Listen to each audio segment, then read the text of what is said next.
Conversando na bodega, nesse encontro com os amigos aqui na bodega, nada melhor do que a gente bater um papo com figuras importantes, a exemplo de Geminiano Jurema. Essa figura que é querida por todos nós e que tem uma lista de grandes serviços prestados ao estado de Alagoas, como um grande advogado, um homem empreendedor e que, acima de tudo, tem prestado um grande serviço aos empreendedores alagoanos, que é o microempreendedor, o empreendedor individual, o pequeno empreendedor, enfim, até o macroempreendedor. E antes nós vamos falar sobre um pouco da história da Associação Comercial, vamos conversar também, conhecer um pouco mais para você, talvez que não conheça detalhadamente um pouco da vida desse grande homem que serve Alagoas, mas vamos falar também de mega empreendimentos, como esse sonho de redenção de Alagoas, que é o estaleiro Ex-Alagoas. Mas é com muito prazer que eu volto a conversar aqui, essa conversa na bodega, com o Geminiano Jurema. Jurema, conta um pouquinho da sua vida, da sua estada em Alagoas, como é que esteve, como é que chega a Alagoas. Você tem raiz em Alagoas ou vem por esse amor à nossa terra fazer esse grande trabalho aqui para todos nós? Olha, Fernando, eu sou filho de alagoana, certo? Casado com alagoana, mas eu vim para Alagoas, morar em Maceió há 31 anos, vai fazer em março 32 anos. Já tem nacionalidade alagoana? Quem me trouxe para Alagoas foi um grande amigo que na época governava esse estado, que foi um dos grandes governos desse estado de Alagoas, porque eu considero que foi Guilherme Palmeira. Guilherme me convidou para vir montar na época a poupança Produban. E eu vim para passar 6 meses, era o meu compromisso com ele. Eu digo, eu monto e tal, tudo organizado, mas com 6 meses eu vou embora. E esses 6 meses já foram, 3 décadas, já vamos com 32 anos, 30. praticamente 32 anos de Alagoas. E comecei, logo quando eu saí da poupança Produban, quando o Guilherme acabou o governo dele, eu fui convidado pelo então senador Teotônio Vilela para ficar como advogado da usina Seresta e como diretor da Tribuna. Então, que foi uma grande experiência que eu tive na vida, foi ser diretor de um jornal e de um jornal que tinha o seu corpo de jornalista, todos membros de diretoria do sindicato. Ou seja, eu tinha que conviver com todo mundo sem poder demitir ninguém. Deus e o demônio, hein? E sem poder demitir ninguém, porque todos tinham estabilidade sindical. Então foi uma grande experiência. Eu convivi com Denis Agra, com Nilson Miranda, com Anivaldo Miranda, com Enio Lins, era Freitas Neto, Marcelo Firmino, era como era, meu Deus, o negão, como era, o Lins, Teófilo Lins.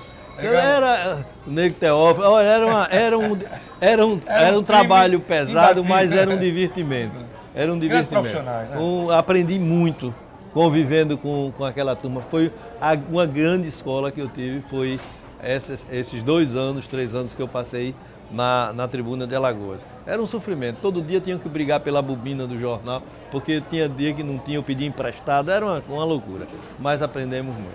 Depois dessa fase, quando o senador faleceu, o jornal foi vendido e tal, eu me afastei do jornal. Continuei trabalhando na usina Seresta. Em 86, quando o Theo foi candidato ao Senado pela primeira vez, tinha então 34 anos de idade. Aí nós fomos juntos fazer a campanha, eu fiquei coordenando a campanha dele e daí enveredei assim, na experiência política em Alagoas que eu não tinha tido, vinha de experiência política no outro estado, em Pernambuco. Você chegou a ser candidato? Não, a minha família toda é de políticos, mas eu em Pernambuco eu fazia uma política na época de estudante, fazia política de esquerda e depois comecei a militar nos movimentos de igreja. Eu fui da Comissão Justiça e Paz quando Dom Helder era bispo de... Dom Helder Câmara. Tive a oportunidade, tive a oportunidade de conviver estreitamente com ele. Foi um dos grandes prêmios que eu recebi na vida, foi conviver com o Dom Helder durante muitos anos e com muita intimidade com ele. A exemplo de Alagoas, que é genuinamente pernambucano, eu digo sempre aos pernambucanos que não fiquem com mágoa de mim, que Alagoas é o mais gostoso pedaço de Pernambuco. Ah, não tenha dúvida, não tenha dúvida. Você veio de Pernambuco, você é de onde de Pernambuco? Eu sou de Recife mesmo, vim pra cá e eu digo muito quando eu volto lá a Alagoas. E você, eu digo, eu já fui pernambucano, agora eu sou alagoano, não tem como, porque aqui agora meus filhos se criaram, são pernambucanos, mas aqui se criaram, eu já tenho meus netos aqui.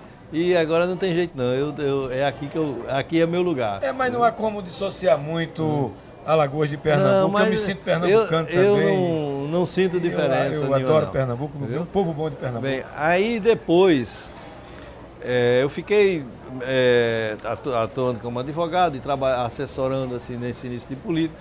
E em 97, isso eu estava recordando hoje no Congresso, em 1997, Alagoas vivia uma situação calamitosa, de caos. Né? A polícia em greve, a justiça em greve, os funcionários públicos com 9 meses de salário atrasado, o Estado estava quebrado, uma loucura. Então a gente sempre, todo mundo em mesa de bar, em reuniões sociais, todo mundo reclamando da vida, mas ninguém fazia nada. Aí um dia eu disse, rapaz, vamos fazer alguma coisa? Esse negócio não pode ficar assim, a gente tem que se mexer. Aí resolvemos, mas aí nisso um deles disse, a gente precisa ter uma entidade para ser representada, porque a gente só solta assim. Aí um disse, vai ter eleição agora na associação comercial. E por que a gente não entra e não se candidata?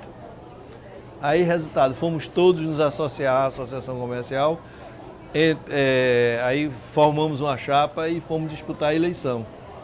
Foi quando colocamos Luiz Otávio como presidente e eu fiquei de vice. E aí ganhamos a eleição e começamos a todo um trabalho de mobilização do setor produtivo na associação comercial. A associação Exemplo de Alagoas também estava estagnada? Totalmente estagnada, o prédio caindo, desabando.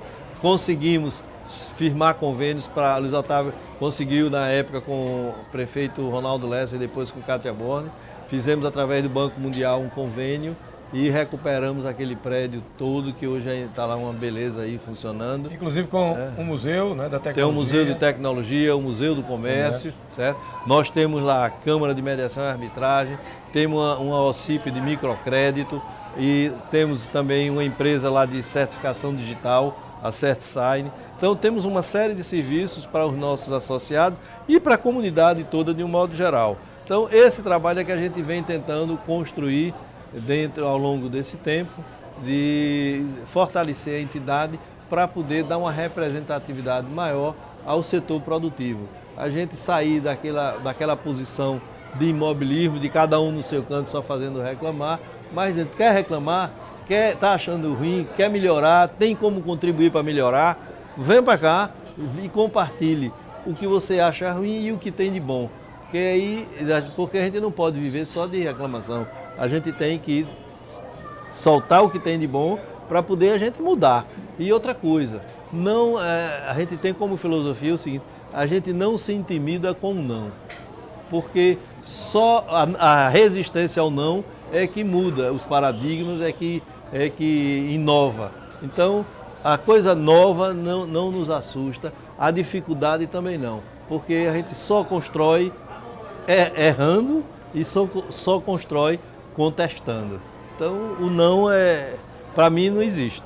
A gente tem que tentar transformá-lo num sim de qualquer forma. Olha, esse encontro na bodega aqui, esse bate-papo com o Geminiano, está se tornando uma palestra boa para o microempreendedor, o empreendedor individual, o empresário de uma maneira geral. Não é uma palavra que não deve existir, porque afinal de contas todos estamos sempre buscando oportunidades. E a vida, o sucesso é feito de oportunidades. Claro, muitas portas se fecham, chegam não. Mas é preciso, como bem nos ensina aqui, Geminiano Jurema, de que é preciso insistir, acreditar, ir em frente e não se decepcionar no primeiro não. É preciso ir em frente. Parabéns, Geminiano. Agora, quero também dizer aqui da minha felicidade, nesse empreendimento que é novo, esse equipamento, esse instrumento que é de comunicação universal, que é a internet, e o nosso site, Tudo no Minuto, tem já uma parceria com a Associação Comercial, com a Aliança Comercial de Maceió, com os CDLs, com o Sebrae. tudo isso é importante para os nossos empresários, para o sucesso de cada um deles e para o desenvolvimento comercial, institucional, empresarial de Alagoas. E é por isso que nós estamos estreando aqui com essa figura importantíssima que muito, como disse, já deu para o nosso estado e ainda continuará como continua dando. Mas agora, essa inteligência serviço de Alagoas, para quem não sabe, é um dos advogados ou advogado principal que está articulando o estaleiro EISA de Alagoas para que nós tenhamos concretizado essa redenção. Agora, recentemente, não vão 3 dias, uma polêmica foi gerada com um dos grandes meios de comunicação de Alagoas. Quase um enfrentamento entre repórteres e o próprio governador. O governador se irritou, disse: tem alguém querendo que o estaleiro não venha. Quem seria? Quem será? E numa entrevista que me concedeu numa outra oportunidade, Geminiano Jurema nos garantia de que o estaleiro EISA já é uma realidade. Nós podemos deixar isso consignado, gravado na memória do nosso site, para o mundo inteiro acompanhar, até o Eframovich saber lá que ele está, tem a certeza que esse estaleiro vem. Como é mesmo essa polêmica? Eu não tenho dúvidas que o estaleiro vem, a não ser que nós não queiramos recebê-lo, mas eu posso assegurar que a documentação, o IBAMA apresentou um termo de referência dizendo todos os requisitos que seriam necessários para a concessão da licença de implantação prévia e de implantação do estaleiro aqui em Alagoas, especificamente em Coruripe. Apresentado o termo de referência, o grupo técnico do estaleiro está atendendo a todos os itens e nós deveremos estar entregando ao IBAMA em Brasília até o dia 15 de dezembro o cumprimento de todas as exigências constantes do termo de referência. Então, vale notar o seguinte: esse empreendimento já foi licenciado pelo governo do estado de Alagoas, mas como houve um questionamento do Ministério Público Federal, querendo alegar, entrou com ação civil pública, querendo alegar que a competência era da União, isso, aquilo, o estado de Alagoas disse: não, Alagoas não será, o estado de Alagoas não será problema para isso. Tudo bem, quer licenciar, nós já licenciamos, mas pode pedir, está aqui, fique com o processo de licenciamento, peça a complementação do que achar que deve ser complementado e o estaleiro EISA está atendendo a todas as exigências e todas as condicionantes do termo de referência. Isso, no dia 15 de dezembro, estará em mãos do IBAMA. Evidentemente que o IBAMA não pode analisar tudo isso num espaço de 10 dias, 15 dias. Isso deverá demandar uns 60 a 90 dias. Então, na nossa avaliação, aí é uma mera avaliação, na nossa avaliação, eu acredito que até março o IBAMA estará concedendo a licença de prévia e de implantação para o estaleiro. Aí, a semana passada, houve aquela polêmica, aí o financiamento do Fundo Maria Mercante não tem mais, caiu. Claro que caiu. Aquilo não era um financiamento concedido, era uma abertura de crédito. Era o quê? O Fundo de Maria Mercante dizendo o seguinte: este dinheiro aqui tem um dinheiro reservado se você me apresentar a licença de implantação, Claro que quando chega no final do exercício, você tem que transferir o recurso para outro exercício. Então, a concessão do crédito caiu, a abertura de crédito caiu nesse sentido. Para o ano, quando tirar a licença, dá entrada de novo e o crédito, o Fundo de Maria Mercante é uma coisa constante. Ele não se encerra todo ano ou tem vida útil somente até 31 de dezembro desse ano. Ele é permanente. Agora, ele também não pode e não deve ficar com recursos bloqueados sem usar com ninguém. Então, ele usa com outra finalidade para outro empresário. Quando o EISA atender às exigências documentais, abre-se novo crédito e terá um novo financiamento. E mesmo que o orçamento é uma questão de ano para o outro ano. De um ano para outro. Isso aí, eu não tenho dúvidas que o estaleiro EISA será instalado, a não ser que a justiça chegue e diga não pode, não deve, vá para outro lugar. Aí tem que ser cumprida a decisão da justiça.